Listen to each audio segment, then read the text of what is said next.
Thank you very much. I think this is maybe the most important panel today. I want to emphasize that that's not because of me, certainly not, but the most important people here are the creators. They are the people whose rights you are protecting, whose expression makes the creative economy work, and indeed, for better or worse, their expression makes AI work to the extent that it does. All of this is about them. So I'm proud to say that this panel is composed entirely of creators. Going from farthest from me, we have Ángeles González-Sinde, a Spanish scriptwriter, director, and a former Minister of Culture from 2009 to 2011, and a vice president of CISAC and a board member of Damoah. Next to her, we have Simon Franglen, a composer, a musician, especially of soundtracks. He worked on some small James Cameron projects like Titanic and the second and third Avatar movies. He's been involved on the cutting edge of music and technology for 30 years, and he advises some big tech companies. Next to him, Jacopo Ettorre, a songwriter of Tutto Gold, Due, among others, and he's written for the San Remo Festival. Next to him, the legendary, iconic Youssou N'Dour, a Senegalese singer-songwriter. He helped develop Mbalak's music. He's been recognized by Rolling Stone and the Polar Music Prize, and he is the second former Minister of Culture on this panel. And he's also a vice president of CISAC. We have Yvonne Chaka Chaka, the South African singer-songwriter, entrepreneur, also known as the Princess of Africa. Treat her appropriately. She's on the board of Capasso and vice president of CISAC until recently, where she is replaced by the man sitting next to her. And right next to me, I have Adelaide Damoah, a British Ghanaian multidisciplinary artist. Her artwork is in the collections, including the UK government, the collection of the UK government, and she's had art exhibited at the Gagosian Gallery. And the fundamental things apply, as Mihaly said, but AI is different in a way, maybe. So far in the digital world, we've been dealing with new ways to copy or distribute works, but AI challenges the nature of creativity itself. It's based on the work of creators. It involves copying, but copyright involved from human creativity. Humans are the only animal, the only thing on earth that does create things, and this really challenges that. So I wanted to first start with a very simple question. How has all of this changed the way you think about your work? You are not only competing with other humans, you're now competing with the machine. It's a little humbling, perhaps. Simon, you've thought about this a lot. Yes, so being a composer, one of the things that is important for me, what makes me me, is that I look for the wrong notes, because the wrong notes are where the magic is. AI systems are remarkably good at writing the right notes, but the wrong notes are what make me different from you, and so on. And one of the issues I have, the many issues that I have with AI systems, is the graying of music. And by that I mean, because you have systems that are generating stuff based on the mean, based on what the most popular examples should be, what happens is you layer over a layer of gray across everything, which is just the most average music around becomes everything there. And that becomes a problem, because one of the things that we want to do is discover the new. We want to discover the next generation. And Rite of Spring by Stravinsky, premiered here in Paris, doesn't happen if you can't find it.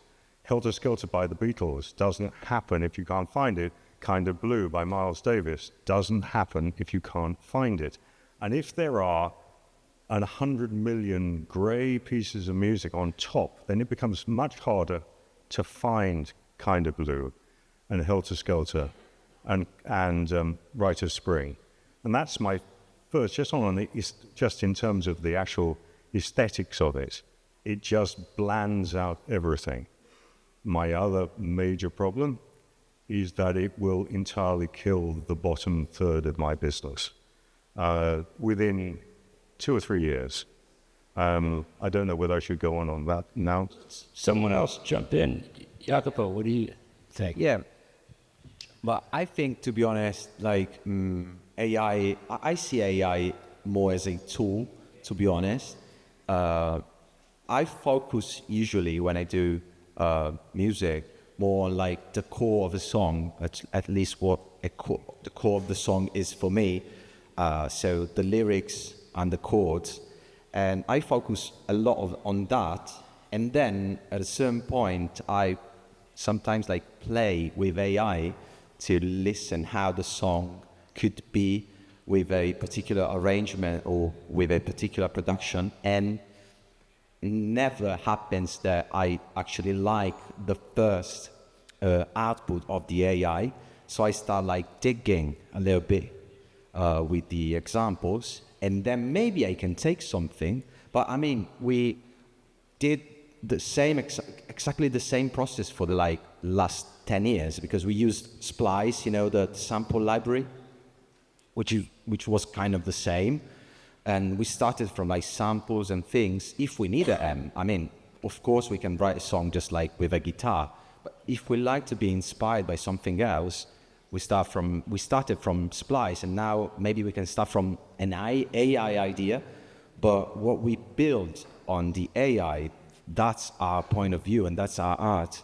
I mean, I think that's kind of the same example of being a painter and being a photographer. I mean, one starts from like just drawing an image, and the other one has got the image but has to take care about like the lights and the subjects and whatever. So I'm not scared that much from AI. Of course, we have to control it, we have to govern it. On the other side, it's a new tool, and musicians always had fun with new tools like synthesizers, like samplers, like computers, like whatever. Even guitar, when started to exist, it was a kind of problem for the music before the guitar.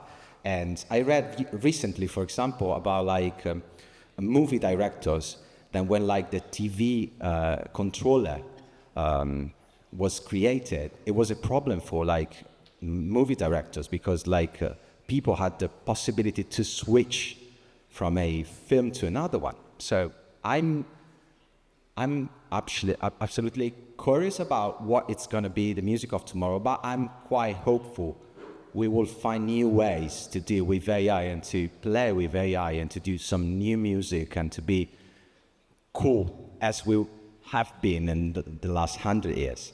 Thank you. Well, I can only say, Kana uchema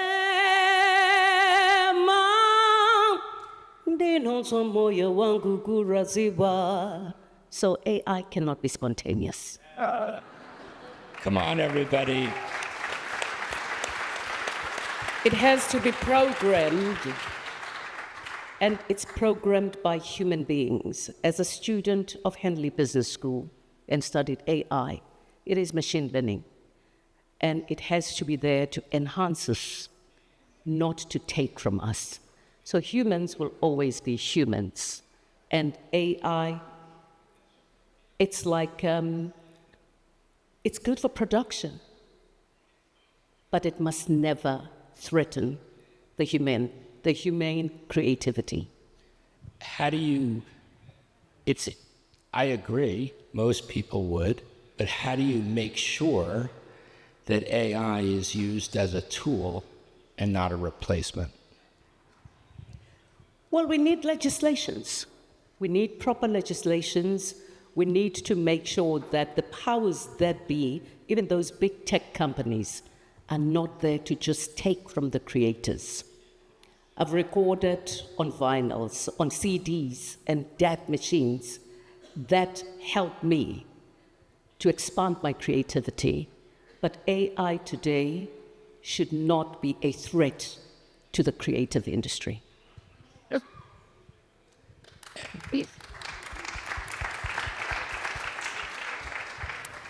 Yes, well, thank you for having me in this panel. Well, to me, the whole thing of how AI is useful as a tool, it's one discussion, and that, of course, it's not debatable. It's useful as a tool. But to me, the problem is economic. It's mainly an economic problem. It's a threat to our possibility of making a living as an artist, as a creator, and that's been already threatened, because if there's no value to our work, if we can be replaced, it's very asymmetrical when I sit at a table and I try to negotiate a contract. So that's the first condition. On the other hand, they are trying to sell us the idea that if you oppose AI, you oppose progress, and you oppose innovation, which is this magical word that opens, it's a key that opens all the doors to governments and institutions, and they are in awe of innovation. But innovation is in the hands of private corporations, and they are going public. They are going, it's a business. It's a business, strictly business. And these private corporations, of course, they want to make money. And of course, it's a very, very direct threat to rights. Yeah, I think in one of the very first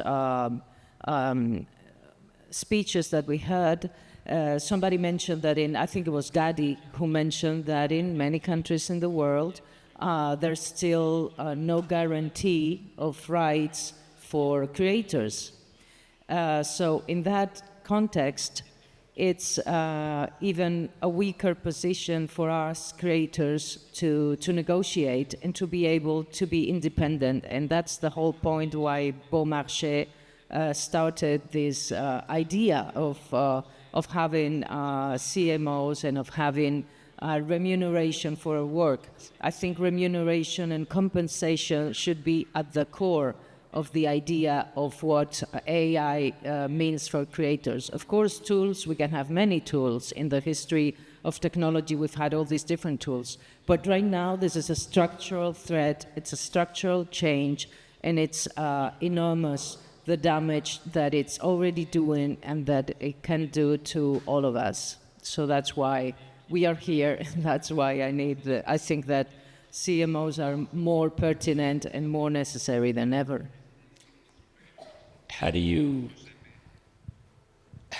embrace AI as a tool while walling it off as a threat? Because it can be an important tool, but it is also a threat. I've used it for research. I know people who use it for writing, and then they edit it so it's theirs. I haven't been able to bring myself to do that.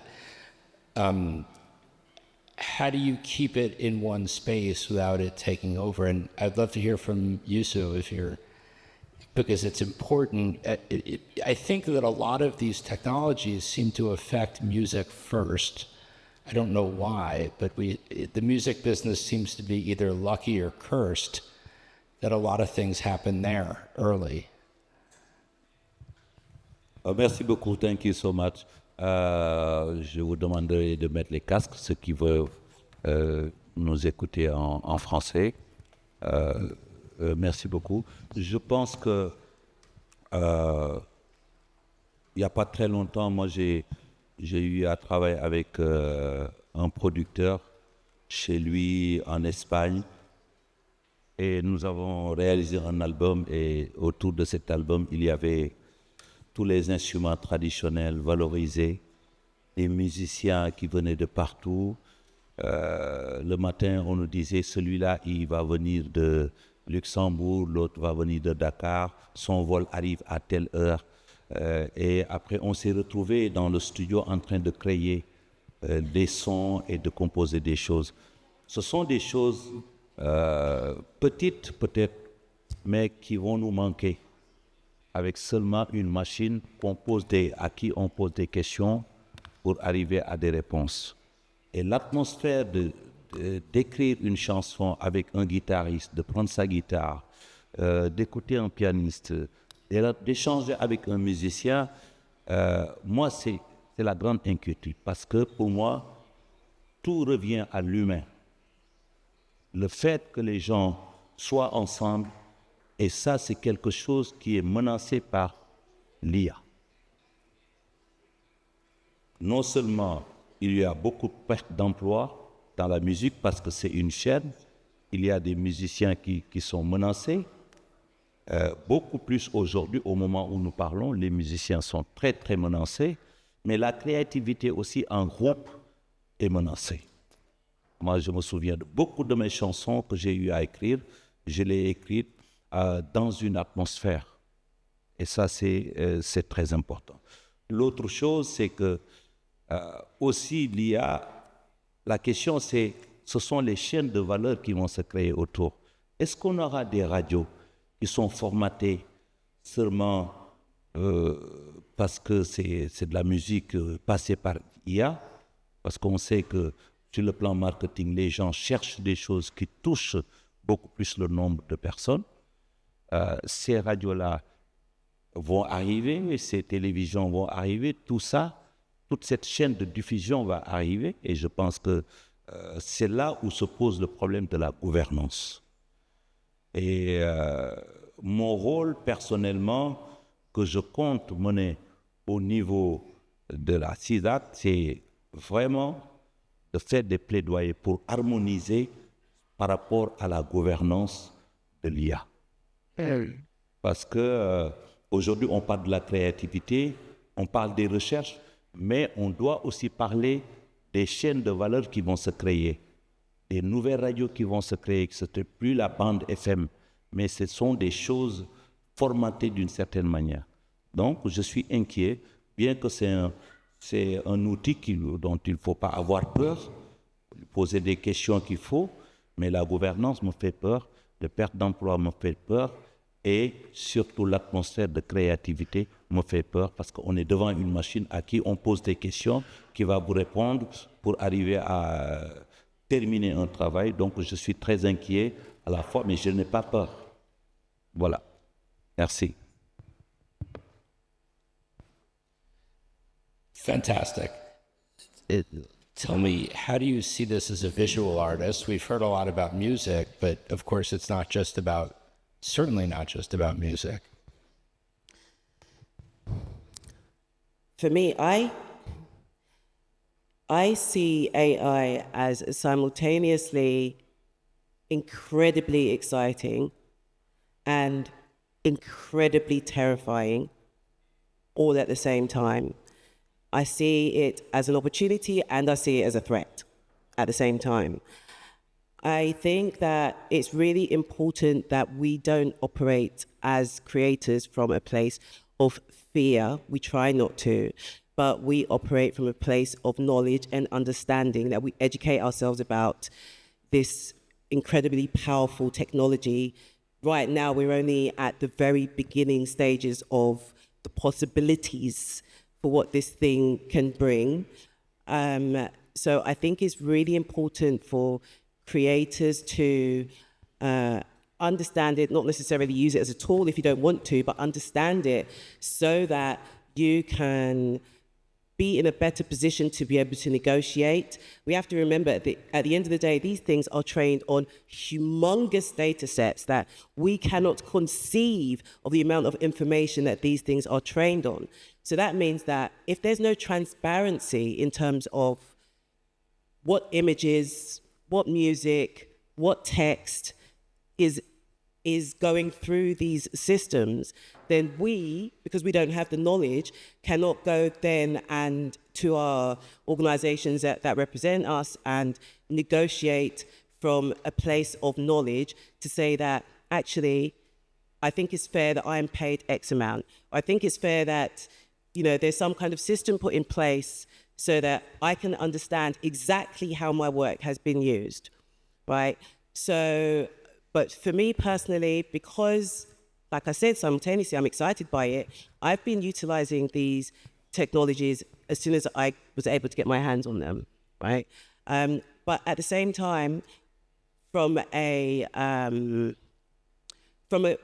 conscience point of view, I don't want my creativity, my output, whatever I get from these systems by using them as a tool, not to create output, just as a tool to do something that perhaps I couldn't have imagined before, maybe. I don't want that to be at the expense of another artist. And likewise, I don't want other artists to produce work at my expense. I want all of us to be compensated fairly. So transparency is so important. Knowledge. I think that's incredibly important. I'm sorry, I wanted to, Simon, I wanted you to tell a story that I heard before about an interaction you had with James Cameron about this. It's an amazing story. So I've writing the score to the most recent Avatar film, Fire and Ash. He says to me, we're reviewing a piece of music, and he said, you didn't use any AI on this. There's no AI we have in the score. And I said, no, none. He said, because that's incredibly important to me. He said, the creation should be a human action, but also I want to, I make these films so that the 100 musicians who are in the orchestra playing can get played because I want to hear 100 players play it. I don't want to hear a computer generating the music. I want to hear the orchestra. I want real voices. I want real things because that's part of it. The Avatar films, much as you look at them and you may think they're all generated, when you see the performances on the film, those are real performances of actors. It's an important thing. They're not cartoons. They are performances translated. We do use AI systems to support the artist.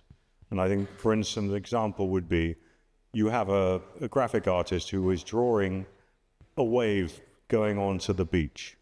And he wants the wave to be this particular blue with this particular white. You could use a large language model to then say, make 500 waves like this flowing onto the beach. That is supporting the artist, but it's not replacing him. My concern in terms of the way Jim and I have talked about this at length, no generative AI was used on the last film, and we feel it's essential that AI systems are used to support rather than replace. You are my favorite people because you get me paid. And therefore, PROs all over the world are really essential to the creators, and they're essential. When I started writing jingles, writing commercial music, writing kids' TV shows. And that was essential for me because those first 10 years of my career are where I learned, but somebody else paid for me to learn. When I'm writing a jingle, I'm getting slightly better. When I'm writing a kids' TV show, I'm getting slightly better, and gradually I go through. I also was assisting other people. I was learning under great record producers and great musicians across the world. And if I got to work with Quincy Jones, he would teach me how to do stuff. If I got to work with, Michael Jackson or with Celine and so on, you would see these great artists. The problem now is that first 10 years is probably going to disappear. And that 10 years is important because I am the musician I am now, the composer I am, because of that first 10 years. And the afternoon cooking show where there's a competition and there's a point where the music is generated and it goes, John is having problems with his cakes. Bum, bum, bum, bum, bum, bum, bum, bum, bum. Right, you say, and you can generate this with prompts. At that point, the music no longer has any value because of its background, but also all of that young composer that was writing that music, they no longer have an income, which means that first 10 years never happens. that means the first 10 years of records never happened. And then it means that that generation wipes out that level of experience. I am a product of the 30 plus years of working that I've done. And if I no longer have that beginning basis, if I no longer have that foundation, then the next generations that are coming now will not survive because they will not have the experience, they will not have the ability to make mistakes, and most importantly, they will not have the ability to earn a living. Let's pick that up for 1 second. I think the cartoon Mihaly had about canned music, unless I missed my guess, there was a debate about canned music in between the world wars, I believe. They were debating replacing musicians on Broadway with recordings. And the musicians said, this is canned music. A lot of things are now recorded, but there are still, if you go to a Broadway show, there are still musicians playing in the pit. They improvise, not much, but a bit. They sometimes hit the wrong notes. That gives it a live feeling. How do you make sure people preserve that? Because the difference in cost is going from significant to astronomical. The cost of a string quartet or a string octet that we saw today is still 4 salaries, 8 salaries. AI is getting cheaper and better. How do you preserve that entry-level jobs? Because everyone starts somewhere. Do you want me to talk? Yeah, anyone jump in? I think that this is a bit of a tricky question, actually, because, as I said to you, when I started, it was definitely easier for me because we had at least in Italy, we had blank pages of music to be written, at least in Italian. I started in 2015, Italian music sounding a little bit of an old-fashioned pop music. So I started and I had the possibility to link with new artists who were young as me, and I started from there. Nowadays, for example, I don't see just the AI problem, but also the market problem, because we have lots of music. The market's got a saturation, which is kind of obvious. So that there are so many artists. So you have to compete with machine and with loads of people who want to do music in their lives. So it is super difficult, and it is super difficult to make a living, at least from the early years of your career. So I honestly, for that question, I don't have an answer, because we have to address such issues in a good way. Maybe we national financements or whatever to support young artists or whatever, because it's obvious for me that there's not enough space for younger artists to build a career, because it's such a difficult market, at least in Italy, and AI is complicating the situation in an impressive way, because it allows you to release unlimited number of songs every day. So I don't have an answer, to be honest. Is this something you thought of at all? When you were you have a background as a policymaker, Ángeles. Is this something that you've thought about much? Well, I at risk at repeating myself, I think the first step would be remuneration and compensation. It's a matter of money. If they want to, deprive us of the possibility and the right to be creators, that should be coming at a very, very high cost. So we need all these different tools, identification, labeling, and everything that's been talked about extensively, transparency, and all that. Those should be means for the legislation, and we are running late. This is taking too long. We have no regulations, we have no legislation. We have, it's in France, as it was 200 years ago, or longer than that the first steps really seriously of enforcing are being taken. And we need to enforce not only theories, not only projects, not only debates. We need enforcement in all the process, even to the last detail, to the smallest, regulation, because sometimes what we have is laws, at least in the European context, that have, very good intentions, but then they kind of they are diluted by the practical regulations that make them possible, and we need to be really strong. And one thing that it's really important, and it's not happening today, is that creators be at the table where these decisions are being taken. So there's a lot that we need to do, and that's why CMOs, again, I want to say that I want to stress that are important, because they have the legitimacy to represent creators. And on the other hand, they have a structure. And oftentimes, I guess, CMOs are seen as bureaucrats, and they are like banks. They just collect and distribute money, but they're not. They are guarantee of democratic use of culture. They are the guarantors of creators being able to make a living and be able to be independent, not dependent on commissions.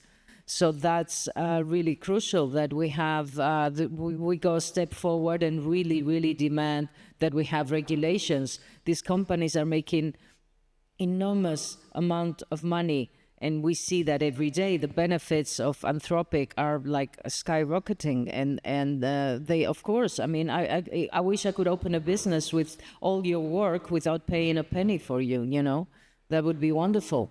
So it's really urgent to act. And I think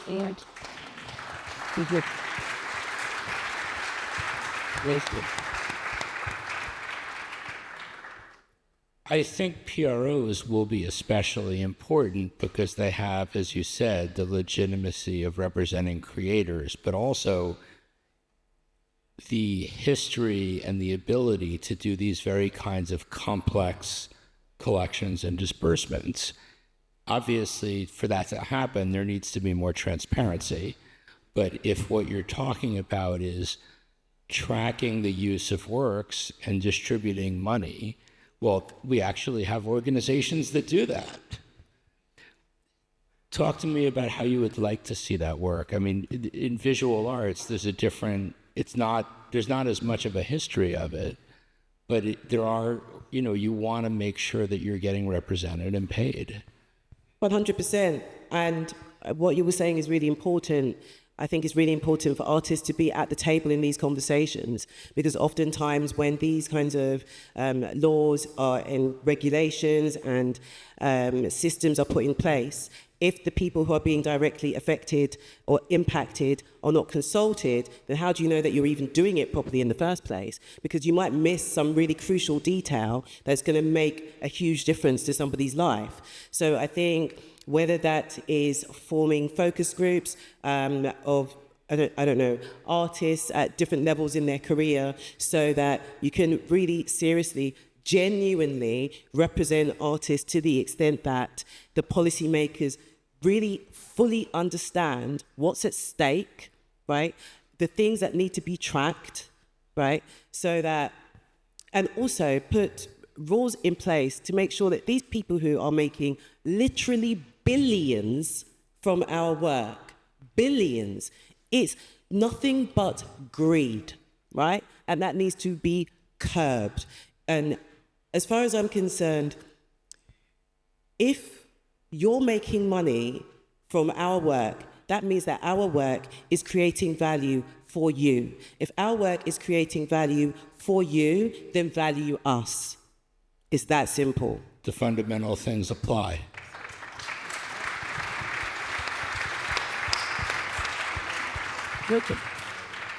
Yvonne and Youssou, you're both stepping out of and into CISAC. Talk about the role that the PROs play in this, because as an individual artist, it's very hard to get the attention of regulators.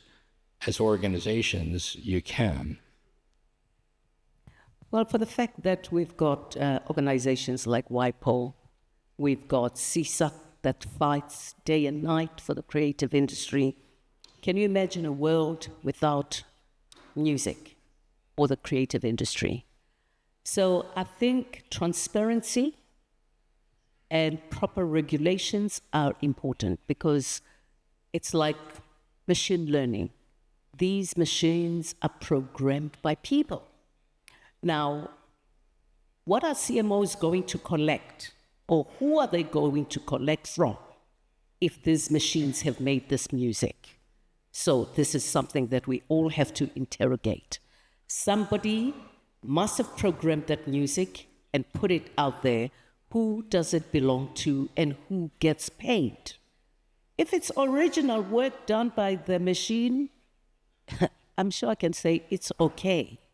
But if it's Youssou's music, if it's Simon's music, that's something else. This is my intellectual property and it needs to be guarded and to be protected. But it's interesting because it's all your work. You taught, even if it's quote unquote made by AI, it learned from you, it's based on you. It's not a derivative work, but Youssou, I'd love to hear from you. It's learning, it's picking your brain, so to say. Oui, maintenant je me réveille chaque jour avec une version d'une chanson que j'ai eu à écrire qu'on m'envoie. Et je découvre ça chaque jour. Parce que j'en ai écrit pas mal quand même.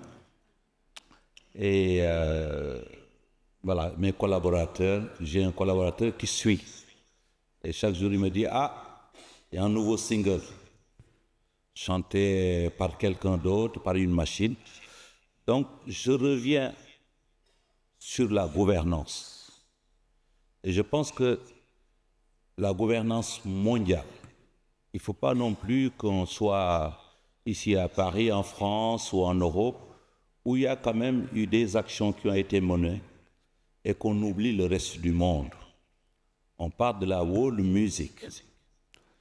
Et il y a beaucoup de pays dans le monde, et certainement beaucoup aussi en Afrique, où les lois ne sont pas harmonisées, où il n'y a pas une capacité d'écoute des acteurs ou de la protection des créateurs.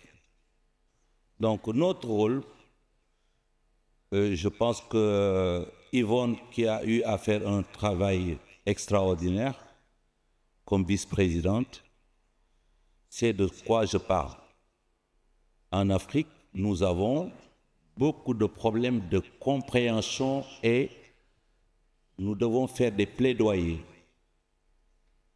Parce qu'il y a des pays où la gouvernance est autour des créateurs, mais il y a des pays où il y a la gouvernance implique le politique. Où là où on doit décider du fonctionnement du pays. C'est là où il faut aller, être à la table et discuter avec les gens. Ne pas avoir peur de venir faire avec les hommes politiques des photos, mais leur parler des droits de la protection autour de l'IA. Donc pour moi, c'est le plaidoyer et je compte énormément m'appuyer d'abord sur le travail qui a été fait par Yvonne et d'autres et pour faire des plaidoyers, pour harmoniser les décisions. Parce qu'il se peut, l'Afrique, par exemple, a 52 États. Si vous parvenez à convaincre 4 qui s'harmonisent et que le reste n'est pas harmonisé, ça ne sert à rien. Ce sont des petits pays où les frontières sont pas loin. Donc c'est le plaidoyer, c'est la gouvernance de l'IA qui m'inquiète énormément aujourd'hui, parce qu'il y a la création actuelle, mais il y a la création antérieure. C'est comme ce que je viens de dire, donne l'exemple des gens qui ont écrit des chansons et maintenant qui sont déclinées avec d'autres versions qu'ils découvrent et il n'y a pas leur main. Non seulement il n'y a pas leur travail, mais il n'y a pas aussi leurs droits qui sont protégés. Et qu'on ne vienne pas nous dire que c'est les droits voisins. L'IA, c'est une autre chose qu'il faut prendre en compte, pas seulement le mettre dans le package des droits voisins. Et c'est ce que je crois comprendre. Et je suis venu ici et j'ai accepté ce poste de vice-président de CISAC pour comprendre, mieux comprendre, aller avec eux pour faire les plaidoyers un peu partout et parler avec qui de droit pour la protection des artistes. Merci beaucoup.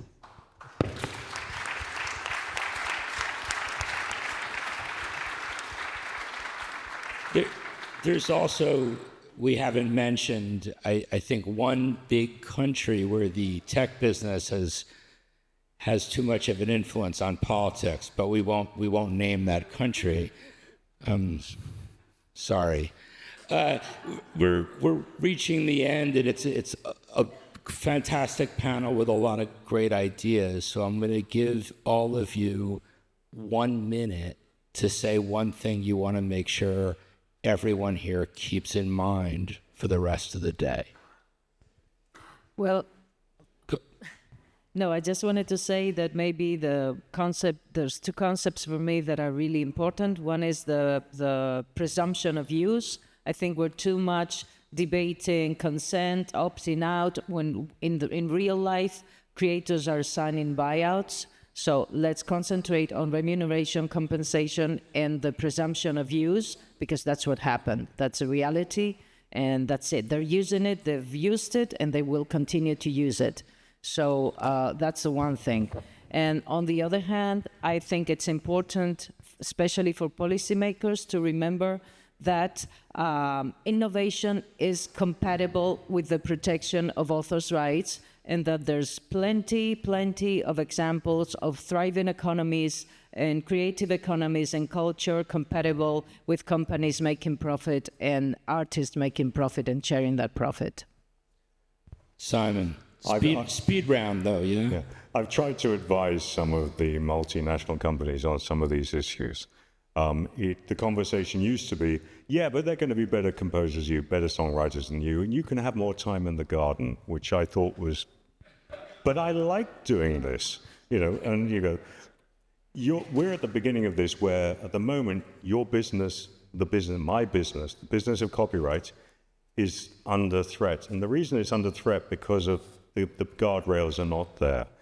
If we think about the fact that, say there are 100 million songs out there now, if the systems can generate a billion songs on top of that next year, and a billion songs on top of that the year after, and they're all copyright free, then the music that we all have has no value. And the problem is the devaluation of art becomes something that we then become Christmas cards. We just no longer have any relevance because we've been besieged under this enormous weight. And I think it's important now, especially with countries, I was in China 3 weeks ago, a country which doesn't have the concept of copyright yet really ingrained in art, that it only takes one major nation not to have these guardrails, and that infects everything else. You have to think on this on a global basis. I think which is something which has already been said, but the participation of artists, of songwriters, of producers to this kind of debate is crucial, is really fundamental. I believe that CMOs are doing a great job, and I know they're part of a great debate, but I think at least in Italy, we as artists, we have to take part in a more decisive way to this kind of debate, because musician, artists, songwriters can change things. We have, of course, to refuse AI to take our things without paying them. We have to challenge no licensing, machine learnings and things. On the other side, we have to look forward, and we have to be. We have to know that we're going to live in a world with AI, so we have to deal with it. We have to control it, and we have maybe to play with it, being trustful that humans are going to be better than AI, and that humans are going to have like better ideas than AI in the future, and then, for example, like live music and other things which have to do with performances, with human qualities, are going to be better and are going to be a real competitive part of like music against the AI domination. Thank you. Fantastic. Youssou, and we are running out of time, I'm sorry, but I'd love to hear what you have to say as a final thought. Merci beaucoup. Je pense que bon, je ne serai pas long. Plaidoyer, plaidoyer, plaidoyer. Allons vers la gouvernance de l'IA. Parlons avec les politiques, parlons avec les pays, parlons pour qu'il y ait une gouvernance de l'IA. C'est ça mon message.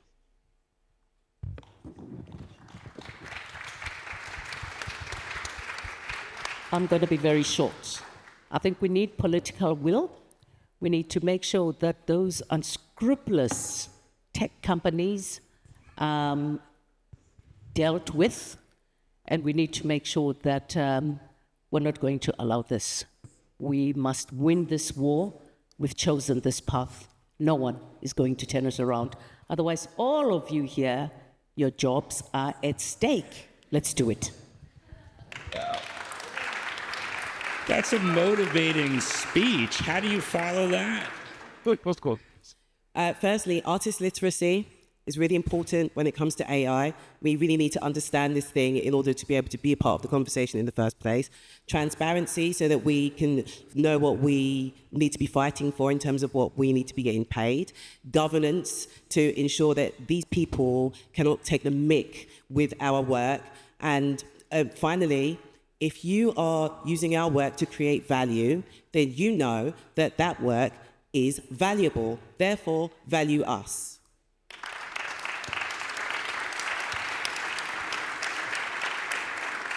So, as moderator, I'm going to take the final word, a short one. I want to look back to what Angela said.